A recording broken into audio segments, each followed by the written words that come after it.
সোহিনী আর চন্দ্র মিলে এবার কমলিনীর কাছ থেকে বাড়ির ভাগ চাইলে তখনই বুবলাই রেগে গিয়ে তার বাবাকে উচ্চশিক্ষা দিয়ে দিল সোহিনীর সামনে। হ্যাঁ বন্ধুরা, এমনটা হতে চলেছে আজকের পর্বে। বিস্তারিত জানতে ভিডিওটিতে লাইক দিয়ে চ্যানেলটিকে সাবস্ক্রাইব করে পুরো ভিডিওটি তোমরা দেখতে থাকো। গল্পের শুরুতে আমরা দেখতে পারবো মিটি নতুন কাকুকে বলতে লাগলো, নতুন কাকু মা না বাড়ি ছেড়ে চলে যাচ্ছিল, তুমি বেরোচ্ছে সন্ধ্যা পর্যন্ত আটকে রাখতে, সেই জন্য আটকে রেখেছি কুর্চি। তখন বলতে লাগলো আমি কাকা বাবুদের সেই জন্য তাড়াতাড়ি আসতে বলেছি। তখন কমলিনী বলতে লাগলো আমি কি ছোট বাচ্চা যে আমাকে আটকে রাখার দরকার আছে? আমি ভেবে নিয়েছি আমি এই বাড়িতে থাকবো না, এই বাড়ি ছেড়ে চলে যাব। তখনই কমলিনীর শাশুড়ি বলতে লাগলো কেন বৌমা এ ধরনের কথাবার্তা কেন বলছো? তুমি এই বাড়ি ছেড়ে কোথায় যাবে? তুমি এই বাড়িতে থাকবে না? তখন কমলিনী বলতে লাগলো কেন মা, আমি এই বাড়িতে থেকে কি করব? ও, আপনি নিশ্চয় ভেবে নিয়েছেন আমি এই বাড়ি ছেড়ে চলে গেলে রান্না বান্নাগুলি কে করবে, আপনার সেবা যত্ন কে করবে, তাই তো? আপনি এ নিয়ে চিন্তা করবেন না, আপনার ছেলে তো আরেকটা বউ এসেছে, সে আপনার সমস্ত কিছু করবে। তখন এই কথা শুনতে কমলিনীর শাশুড়ি বলতে লাগলো আমি কি সেই কথা বলেছি? তখন বলতে লাগলো আপনার সেই কথা বলার কোনো যোগ্যতা আছে? আপনার একটা ছেলের কয়টা বউ লাগে বলুন, কয়টা বউ লাগে? তখনই কমলিনী শাশুড়ি বলতে লাগলো আমি তোমাকে ভালোবাসি সেই জন্য এই কথা বলতে। তখন কমলিনী বলতে লাগলো ভালোবাসার কথাটা না আপনি একদম মুখে আনবেন না, একদম মুখে আনবেন না। আপনার একটু আগে যে কথাবার্তা বলেছিলেন আমার সাথে, তার সময় ভালোবাসাটা কোথায় ছিল? এখন আমি বাড়ি ছেড়ে চলে যাব, আপনার সেবাটা কম হবে। আপনি নিশ্চয়ই আপনার আর একটা বউকে দেখে বুঝতেই পেরেছেন যে ও আপনার সেবা যত্ন করবে না, সেই জন্য আমাকে এই বাড়িতে থাকতে বলেছেন। তো তখন এই কথা শুনতে চন্দ্র বলতে লাগলো আচ্ছা কমু, তুমি এটা কি ধরনের কথাবার্তা বলছো? মা কি এমন বলছে যে তুমি মায়ের সাথে এইভাবে ব্যবহার করছো? তখন বলতে লাগলো সেট আপ, তোমাকে আমি এই অধিকার দিইনি, তুমি আমাকে কোনো কথাই বলবে না। যার একটা স্ত্রী বর্তমান থাকতে আরেকটা স্ত্রী সন্তান নিয়ে বাড়িতে চলে আসে, তাকে আবার বড় বড় কথা মানায় না। এ কথা বলতে চন্দ্র তখন বলতে লাগলো ঠিক আছে, ওরা এ বাড়িতে যদি আসে তোমার সমস্যা হয়, আমি ওদেরকে নিষেধ করে দেবো। তখন এই কথা শুনতে কমলিনী বলতে লাগলো লজ্জা করছে না তোমার? লজ্জা করছে না? একটা মেয়ে জন্ম দিয়েছো, তার কর্তব্য পালন না করে চোরের মতো পালিয়ে এখানে চলে এসেছো। ওই মেয়েটার বা কী দোষ? আর ওর মায়েরও বা কী দোষ? ওর মাকে সমস্ত কিছু গোপন করে বিয়ে করেছো, এখন ওর ভরণ পোষণ তোমার তো দায়িত্ব চালানো। তুমি ওদেরকে মাঝ রাস্তায় ছেড়ে দিয়ে তুমি এখানে চলে এসেছো, ওরা তো নিরুপায় হয়ে বাধ্য হয়ে এখানে এসেছে। তাহলে তখন এই কথা বলতে কাকাবাবু বলতে লাগলো আচ্ছা চন্দ্র, তোমাকে একটা কথা বলে রাখি, তুমি কত টাকা হলে ঠিক এখান থেকে চলে যাবে বলো তো? কারণ তোমার আর বুড়ির মাঝখানে যেহেতু আরেকজন তার সন্তান নিয়ে চলে এসেছে, তাহলে এক ছাদের নিচে তো থাকা সম্ভব নয়। আর এটা আইনত সম্ভব নয়। দরকার পড়লে আমরা আইনের কাছে যাব, আইনের কাছে গিয়ে আমরা কিন্তু ও মামলা করব, যা করার আইন করবে। চন্দ্র তখন বলতে লাগলো আপনি কিন্তু আমাকে অপমান করছেন। এই কথা বলতেই তখনই কমলিনী দাদা বলতে লাগলো ও, তোমাকে অপমান করছে? বুড়ি যে বাড়ি থেকে বেরিয়ে যাচ্ছে তার বেলায়? বুড়ি তুই কেন বাড়ি থেকে বেরিয়ে যাচ্ছিস? তুই যাবিটা কোথায়? কে বলেছে তোকে এই বাড়ি থেকে বেরিয়ে যেতে? তখনই বুড়ি হেসে বলতে লাগলো দাদা কি ভেবেছিলে তোমাদের বাড়িতে চলে যাব? না না না, এই কথা চিন্তা করো না। তোমাদের বাড়িতে যদিও যাই আমি 2 দিন পরে সেখান থেকে চলে যাব।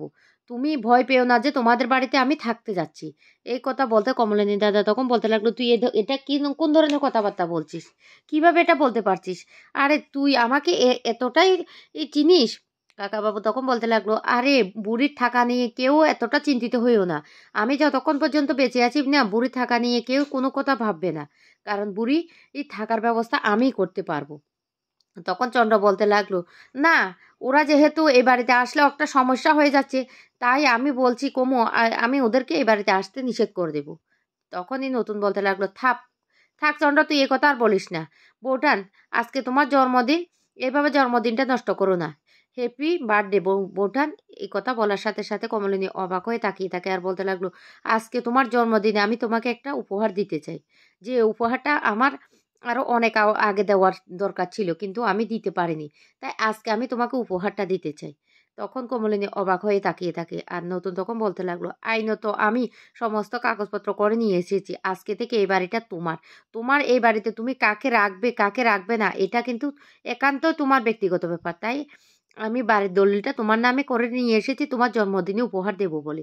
তখন চন্দ্র বলতে লাগলো নতুন তুই এই কাজটা কি করে করতে পারলি? কি করে করতে পারলি? তোর এই কাজের জন্য যে আমার বউকে আজকে সবার মুখে বিভিন্ন ধরনের কথা শুনতে হবে? তখন নতুন বলে উঠে তুই আর বউ বউ করিস না। ভাগ্যিস তোর সাথে আমার বন্ধুত্বটা যে কি করে হয়েছিল সেটাই আমি এখন চিন্তা করছি। বৌঠানের সাথে আমার বন্ধুত্বটা হয়েছে, আমি নিজেকে গর্ববোধ করি। কেন, লোকে কি বলবে? আমি সবার সামনে বলেছি, আমাদের বন্ধুত্ব সম্পর্ক থেকে বলছি। আমি বৌঠানকে আমার এই বাড়িটা লিখে দিয়েছি, তাতে তোর কি সমস্যা আছে? কোনো সমস্যা আছে? তখন বলতে লাগলো, হ্যাঁ, তুই আগে মায়ের নামটা দিয়েছিলি, এখন মায়ের নামটাও বাদ দিয়ে দিয়েছিস। তুই লোকের মুখে একই কথা শোনানো বন্ধ হবে কমুকে? নতুন তখন বলতে লাগলো, কেন? লোকে কেন কথা শোনাবে? আর লোকে যদি শুনেও তাতে আমাদের কি আসে যায়? আমাদের মধ্যে তো সে সম্পর্ক নেই। আমাদের মধ্যে বন্ধুত্বের সম্পর্ক। আমরা বন্ধুত্বের সম্পর্কে কি করছি সেটা তো আমাদের একান্তই ব্যক্তিগত ব্যাপার। তখন চন্দ্র হঠাৎ করে বলে উঠে, কেন? বাড়িটা তুই যদি এতই দেওয়ার তোর ইচ্ছে হতো, তাহলে তুই আমাকে আর কমুকে একসাথে লিখে দিতে পারতি, তাহলে তো হয়ে যেত। তখন এই কথা বলতে তো রীতিমতো সবাই অবাক হয়ে যায়। কমলিনী তখন বলতে লাগলো, তোমাকে কেন দিতে যাবে? বলো, তোমাকে কেন দিতে যাবে? তখন বলতে লাগলো, বন্ধুটা তো আমার, বন্ধুটা তো তোমার না। নতুন তখন বলতে লাগলো, তুই আর বন্ধুত্বের দোহাই দিস না। বন্ধুত্বের ওতে তোর সাথে যে হয়েছে সেটা না আমার এখন লজ্জা করছে। তোর বন্ধুত্ব না আমার আর ভালো লাগছে না। কমলিনী তখন বলতে লাগলো, শুনো, আমার বাড়ি, আমার বাড়িতে এবার আমি কি করব না করব সেটা একান্তই আমার ব্যক্তিগত ব্যাপার। আর আমি কাকে রাখবো কাকে রাখবো না যত তাড়াতাড়ি সম্ভব হয় তুমি এ বাড়ি থেকে চলে যাও। তোমাকে না আর এ বাড়িতে সহ্য হচ্ছে না। বাবিনা তখন বলতে লাগলো, বাবা তুমি ঠিক কতদিন এই বাড়িতে থাকবে বলো তো? ঠিক এই বাড়ি থেকে চলে যাও, আমাদের না আর ভালো লাগছে না, ওই ভদ্র মহিলার কাছে তুমি চলে যাও। কমলিনী তখন বলতে লাগলো, হ্যাঁ, ওই ভদ্র মহিলা না হলে এখানে এসে উঠবে, তাই আমি চাই না ওই ভদ্র মহিলা এখানে আসুক। তার থেকে ভালো তুমি ওই ভদ্র মহিলাকে নিয়ে যেখানে ছিলে সেখানে চলে যাও। কুর্চিও তখন বলতে লাগলো, হ্যাঁ দাদা তুমি চলে যাও, ওনার কাছে তুমি চলে যাও, তাতে বেশ ভালো হবে, আমরা শান্তিতে থাকতে পারবো।